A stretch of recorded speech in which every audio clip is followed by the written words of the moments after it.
বাংলাদেশেই চলছে মোটামুটি 19 জুলাইয়ের কথা যদি আপনাদের মনে পড়ে দেখবেন ওই সময় কিন্তু ইন্টারনেটও থেমে থেমে বন্ধ করে দিচ্ছিল, ইন্টারনেট বন্ধ করে দিচ্ছিল কিন্তু ব্রডব্যান্ড চালু ছিল, ছিল না? আচ্ছা 18 জুলাই কথা বলতেছি। তো ব্রডব্যান্ড চালু ছিল কিন্তু ইন্টারনেট বন্ধ ছিল। তো আমরা শহরের বিভিন্ন গ্রুপগুলোতে, পাবলিক গ্রুপগুলোতে বলতেছিলাম যে আমরা যারা কানেক্টেড ছিলাম আর কি ব্রডব্যান্ড থেকে বা ওয়াইফাই থেকে, তাদেরকে বলতেছিলাম যে আপনারা আপনাদের ওয়াইফাই গুলো পাসওয়ার্ড ফ্রি করে দেন।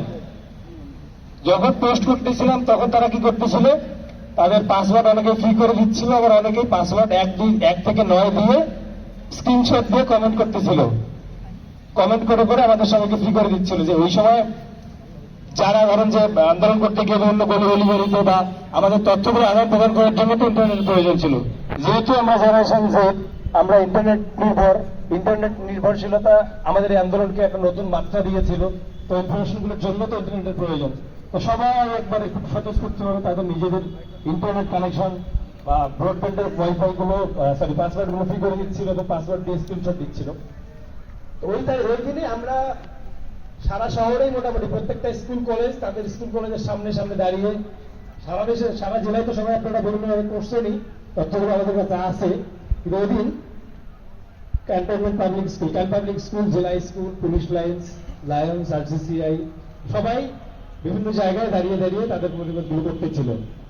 আমার বিশ্ববিদ্যালয় এবং কারমেন্টাল কলেজ, বেসরকারি কলেজ তো আমার পার্কের মোড় বা আউটসাইড চত্বরের দিকে করতেছিল।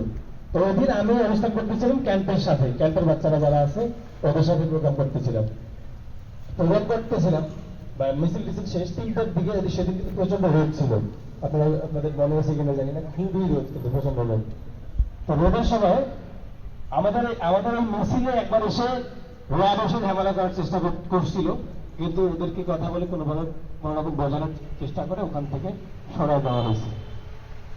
আমরা এই প্রোগ্রামটা শেষ করে আমরা যাচ্ছিলাম সাইড চত্বরের দিকে, আবু সাইড চত্বরের দিকে, মেন শহর দিয়ে। তো মেন শহর ওটা হলো মেডিকেল মোড়, গোল চত্বর। মেডিকেল মোড় থেকে জেলা স্কুল পর্যন্ত যাওয়া গেছে রিক্সাতে করে, তারপরে আর যাওয়া যায় নাই। পুরো শহরের মানুষ স্বতঃস্ফূর্তভাবে সবার দোকানগুলো বন্ধ করে দিয়ে, দোকানের যে কর্মচারীরা আছে সবাইকে পাঠিয়ে দিচ্ছিল আবু সাইদ চত্বর মডার্ন মোড়ের দিকে, যে যাও আন্দোলন করো, কারো দোকান করা লাগবে না। আবু সাইদ মারা যাওয়ার পরে আন্দোলনের যে মাত্রা বেড়ে গেছে সেটা সেদিন আরো বেশি বোঝা গেছে। যে সবাই নিজেরা তো গেছে, দোকানদাররা সবাই তাদের দোকান বন্ধ করে, দোকানের যারা নিজেরা তো গেছে এবং নিজেদের কর্মচারী যারা আছে তাদেরকেও পাঠিয়ে দিচ্ছিল। পাঠিয়ে দেওয়ার পর যে দোকানগুলো আবার এর মধ্যে খোলা ছিল, ধরেন একটা মার্কেটের মধ্যে 50টা দোকান, 30টা বন্ধ করে আছে, 20টা খোলা, বাকিরা আবার দোকানকে বাড়ি দিয়ে দিয়ে বন্ধ করে দিচ্ছিল, যে যাও পাঠিয়ে দাও, সবার দোকান বন্ধ করে দিচ্ছি। আওয়ামী লীগ তোরা এই মানুষ মারতেছে, তারপরে তোদের দয়া হয় না, নির্দয়, এইভাবে গালিগালাজ করতেছিল এবং পাঠিয়ে দিচ্ছিল। তারপর মোটামুটি সবাই চলে গেল। ওইখান থেকে যখন আমরা জাহাজ কোম্পানির দিকে গেলাম, দেখি পুরো শহর শুনশান। আর শুনশান বলতে রাস্তার সাইডে সবাই দাঁড়ানো। মেইন শহর আপনার সুপার মার্কেট, গুদ্দি বাজার, নবাবগঞ্জ বাজার, এই দোকানগুলো সব বন্ধ, সবাই ওইদিকে চলে যাচ্ছে। আমরা যখন এখান থেকে হেঁটে যাচ্ছিলাম, বিএনপি পার্টি অফিসের সামনে তারা অবস্থান নিচ্ছিল, আমাদেরকে যাইতে দিচ্ছিল না, যে তোমরা আবার কারা, আমরা তো লাঠি সোটা নিয়েছিলাম, আমরা আবার ছাত্রলীগ কিনা। অনেকে আমাকে জেনে একটু পরিচয় দিলাম যে আমরা এই আন্দোলন করতেছি, এটা ছিল, তখন ঠিক আছে যাও যাইতে দিল। যখন আবার শাপলায় গেলাম, শাপলা থেকে শুরু হয়েছে রাস্তার 2 সাইডে ওখানকার মেসের যে মেয়েরা এবং ওখানকার স্থানীয় যারা লোকাল, বিশেষ করে মায়েরা, মহিলারা বাসা থেকে নেমে টেবিল চেয়ার নিয়ে বসেছিল।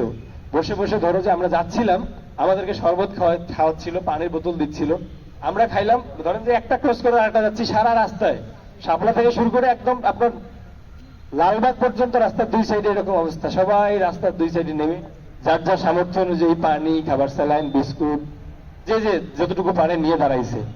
ধরেন যে আমরা শাপলায় শরবত খাইছি, শরবত খাওয়ার পরে শাপলা পার হয়ে বিকেল মোড়ে গেছি, আবার বলতেছে ভাইয়া কিছু খান। আমরা বললাম যে আমরা একটু আগে খেয়ে আসছি, তাই আপনারা তার যদি খেয়ে আসছেন তাহলে একটা কাজ করেন, 1 বোতল শরবত দিচ্ছি, যে আপনারা শরবতটা নিয়ে ওইখানে যারা আছে তাদেরকে দিয়েন। এইরকম ভাবে সহযোগিতা করে আমাদের এই সফলতা, আমাদের যে প্রাণগুলো